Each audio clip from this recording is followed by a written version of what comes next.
אתה מעמד, כבוד הרב בכבוד, שב, את לא שב. ברשות כבוד הרב, ברשות כבוד הרב, נגיד כמה דברים. We have a special day today, differently from usually Rosh Chodesh. We are here. We are on a special day today because today is the Yom de Azkara. And usually a person, the day of the Azkara, you know, in the Torah, something like Nishmat. And I want to mention two stories that we're going to get to understand a little bit how much a person is very responsibility and is very have big achrayut on whatever action that you're doing. Sometimes he knows what he's doing, sometimes he doesn't know what he's doing, but we are like a big chain. If we're doing one thing, this could be effect on somebody other, and we don't know, God forbid, how bad this can be. And from the other hand, how good it can be. Shalom Shvadron, the rabbi around 50 years ago in Yerushalayim, was one of the great speakers, or great rabbi that was giving Musar. And he and his friend decide in the old time to go every Friday afternoon and to pass by what's called Shuk Machne Yehuda, if you know, and pass by and tell people Shabbat is coming, please close your stores. It's time of Shabbat, it's very soon. It was an area of barber shop, haircut guys. And he always come there and try to convince the people to close the place. Shabbat is coming. It's called the guy Yossi for the case. And they come to him and tell him, come on, Shabbat, in an hour, Shabbat. Hey, Rabbi, I have 20 people, 30 people here, leave me alone when they finish. A business. Friday afternoon, the whole time, they come to get a haircut. They try, other people close, but he got more business. Nothing work. They come in 1 week later, and they see the store, this Yossi closed. This barber shop is closed. Say, oh, Baruch Hashem, finally, except Shabbat. They're asking the people around, and they say, no. You know where's Yossi? He's in the hospital. It's very, very bad situation. This is the reason the store is closed. Yeah, they're waiting another week. They're asking the people, they say, yeah, he's a little bit better. They're going, they say, let's make Bikur Cholim, let's visit him. They go visit him in the hospital.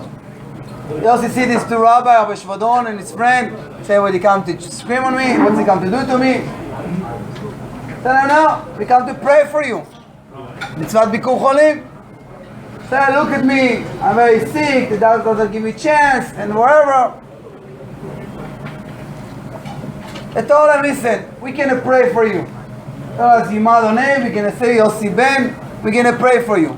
In one condition, you promise you keep in Shabbat. Promise to keep in Shabbat, we're going to pray for you. And no problem. I promise I'll keep in Shabbat. And they pray for him, and Baruch Hashem, he got better, and he came back to his business, and for sure 2 hours before Shabbat, the guy closed the door, like he promised.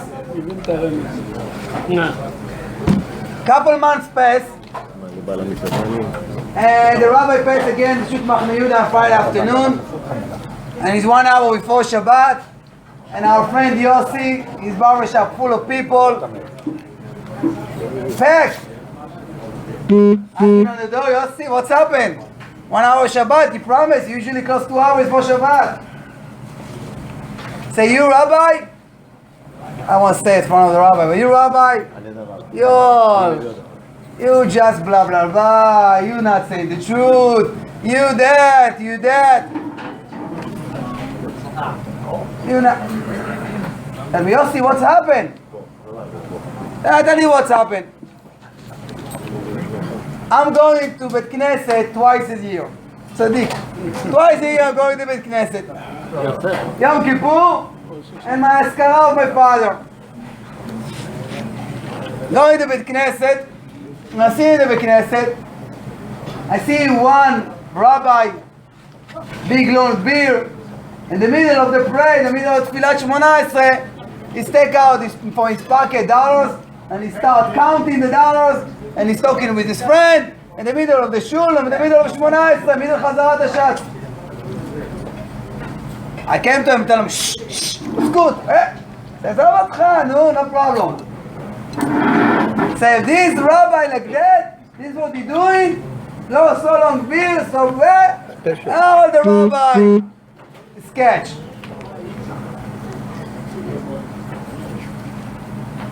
They told him and then explained to him, now everybody see his long beard is a rabbi, of the head is a rabbi. This is the story finished. Merab Shalom Shvadron, that guy gonna come to Shamayim. And he's gonna come to Shamayim and tell him, Yom Halal Shabbat. You cut hair for people on Shabbat. Say, I don't know, they cut scissors, paper. I cut a hair? Say yes, you cut a couple months on Shabbat, you was working on Shabbat. Me? I'm not the right guy. Say, yeah, you. You did something wrong. Another person learned from you, and he behaved like he behaved, you're gonna get that punished because that person did.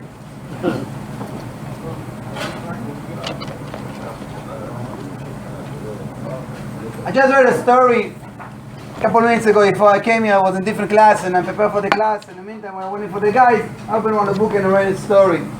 Same concept. The one big Rosh Yeshiva in Yerushalayim. Usually the shamash, the maskir, the guy that take care of the money and go in the bank and take care of all the money of the yeshiva. And one day he was sick. So the Rosh Yeshiva himself had to go to the bank. He go into the bank and stay in the line. He wait for the pakid, he wait for the guy there behind. And he tell him, he give him the checks, what we have to do. So the guy asked him, the guy is Chiloni, Hashem Shabbat, not anything. The guy asked him, tell me, are you learned in that yeshiva 30 years ago? So yeah, I learned that yeshiva 30 years ago, yes. So you know what? אני לא מוכר לך, לא בעולם הזה ולא בעולם הבא. אמר לו, I don't know you. What exactly אם לא מוכר לו בעולם הזה? Ask him again, are you sure you learned 30 years ago in that specific yeshiva? I say yes. So I tell him, I'm going to tell you. There was a bunch of guys, came from French. We heard about yeshivot in Eretz Israel. And he came to see how the yeshiva in Eretz Israel. And my plan was, the guy said, my plan was, I come if I see the truth, I see if it's good, I'm going to stay in the yeshiva. And we came from French to Israel 30 years ago with the old fashion of the French people, with this small hat and all this dress that was dressing. And he was standing in front of the yeshiva, and he and a couple of friends was standing there, and started make fun of us, how we look like. He cannot control himself, he make fun of us, and all his friends start getting and laughing. And I say, if this is what these people of yeshiva, bnei yeshiva look like, I'm not going to yeshiva. I never went to yeshiva. Never went to learn Torah. So אני לא מוכר לך, לא בעולם הזה ולא בעולם הבא. Tell him, please, forgive me. Sorry, my mistake. Say, I'm going to forgive you 30 years of didn't learn Torah. I'm going to forgive you. Please, again, please, I'm asking, I'm begging for you, please. The guy told him, you know what? I have an idea. If you, every day, gonna sit, learn with me 1 hour, I'm gonna forgive you. You sit with me every day and teach me Torah for 1 hour, I'm gonna forgive you. People in yeshiva doesn't understand. Some guy from the bank, with the bank, whatever, Po'alim or Leumi, coming and learning with the Rosh Yeshiva. A person doing something doesn't know what's the effect and what's the change and where it's gonna come from. Now I'm going to tell you a good story. around 20 years ago, in Venezuela, barely was people. There was Shomer Shabbat, or wearing black hat. Just finished now Pesach. And the rabbi took the time between Pesach and Shavuot. You're going to go out from one shower of Tumah to go to another shower of Kedusha. One of the things, the keys, why we was זוכת יציאת מצרים, שלא שינו שמם, which is the name, שלא שינו the language, what they spoke, ושלא שינו לבושם. It's just a dress code. They wear the same dress code like a Jew is supposed to wear.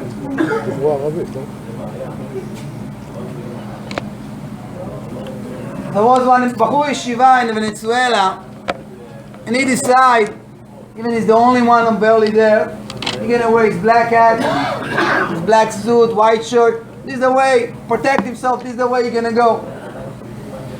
This is the way he was walking in the street. Well, the student lived next to him. I see him every day wearing the same clothes, the same. And he came to him and said, why you wearing that? He said, I'm going to yeshiva, this is the code, this is how I'm supposed to wear, this is what I'm wearing. I didn't go to the army, I have uniform. I'm going to yeshiva, I have my own uniform. What's yeshiva? What's yeshiva? I don't know what yeshiva is about. So he started talking about yeshiva and explaining what yeshiva. And like that, conversation every other day. And the guy decided, you know what? It sounds so good, I want to go visit yeshiva. Which yeshiva should I go? Lakewood yeshiva. This is the only yeshiva that I know. They come out from Venezuela to here, you need to be visa, you need passport. That guy you have. He come to the airport, land in New York, or New Jersey, where was Jersey was that story, I'm sorry. He land in there, but the guy forgot to check, is the visa expire?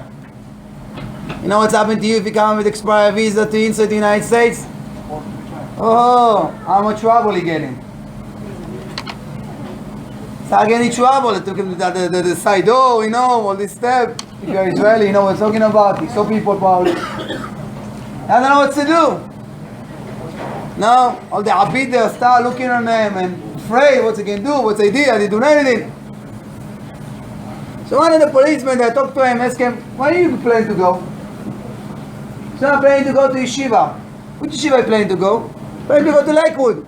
Say, I can take care of you. Say, listen, I have your lawyer, you give him $1,000 right away on the spot, he take care of you for visa, and I'm gonna take care of you. You go pay the guy.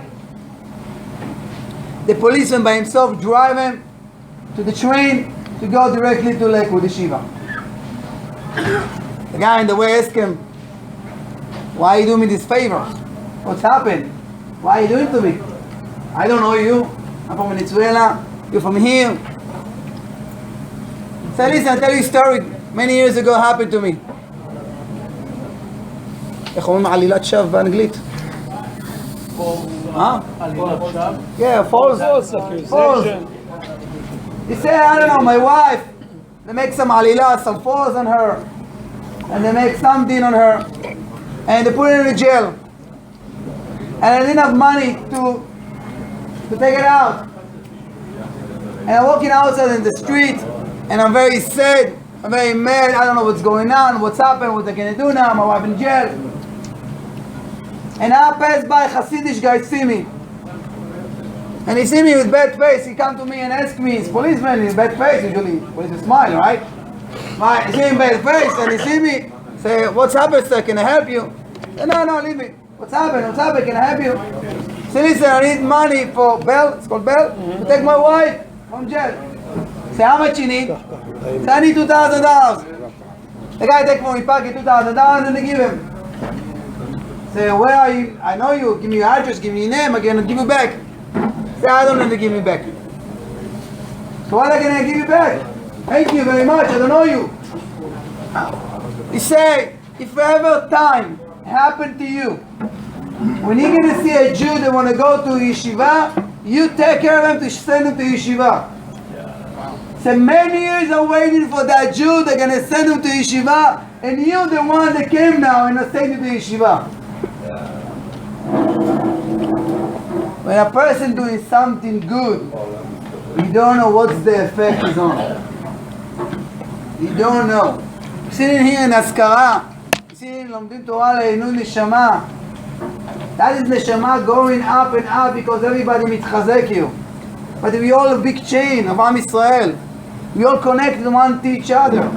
For every step you're doing in your life, you have to be careful. People look at you. People see you. How you behave. How you talk in the street. How you doing. We are among the goyim. We think the goyim doesn't have chilul Hashem? You have chilul Hashem. They hate us. They wait for the second a Jew not going to behave good. How much we have to be careful how we behave. That guy in the Shamayim going to tell him, Yom Mechalel Shabbat. You give a haircut on Shabbat because he talking the truth. On the other hand, that guy, the way they suit like it's supposed to be, he go in the street. Or that guy, they give the money for that policeman. All these guys, they went to play with the Shiva and the kids and the grandkids. He gonna get a reward. Say, I never send my kids to Lake with the Shiva. Yeah, but you take care of it to somebody gonna send. In the time, between Pesach to Shavuot, you need to climb up. No, God forbid to go down. You have to help one to each other. ויחן שם ישראל כאיש אחד בלב אחד. Am Israel is one, is united. We all brother. We all a big chain. We all connect to each other. Whatever we do, we affect.